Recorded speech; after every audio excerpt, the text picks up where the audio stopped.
فيديو يصور وحشية مطلقة، قطع رؤوس 22 جنديا سوريا في آن واحد احتجزهم مقاتلو تنظيم داعش. ونشر التنظيم هذا الفيديو في نوفمبر تشرين الثاني، الذي لم يظهر القتل الجماعية فحسب، وإنما ذبح الرهينة الأمريكي عبد الرحمن كاسك. لن نعرض عليكم ذلك الفيديو، لكن مؤسسات الأبحاث المتخصصة بدراسة التنظيمات المتشددة وبينها تراك وكويليام أجرت بحثا يظهر معلومات أكثر حول الرهائن والقتلة.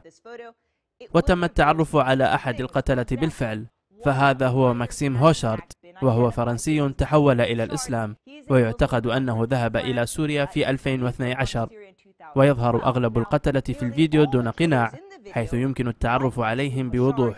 فهناك 22 مقاتلا من مختلف الجنسيات والأعراق، وتحقق دول أخرى الآن فيما إن كان أحد مواطنيها من ضمنهم.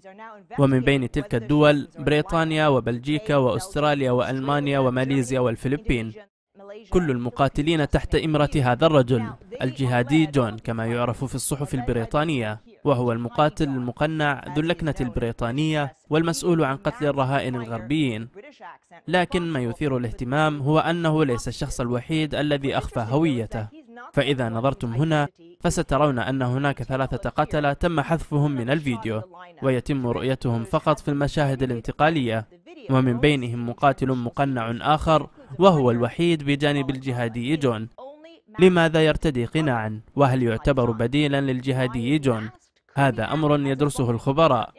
هذان المقاتلان يضعان ميكروفونا، لكن لم يتم تسجيل صوتيهما، ومن المحتمل أن رسالتهما سجلت، لكن تم حذفهما أو حفظهما لمقاطع قادمة.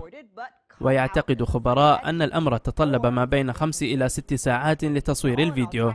جريمة قتل مصممة بتكاليف تتجاوز 200,000 دولار، ما يظهر أن الجناح الدعائي في داعش لا يزال يعمل بكل طاقته.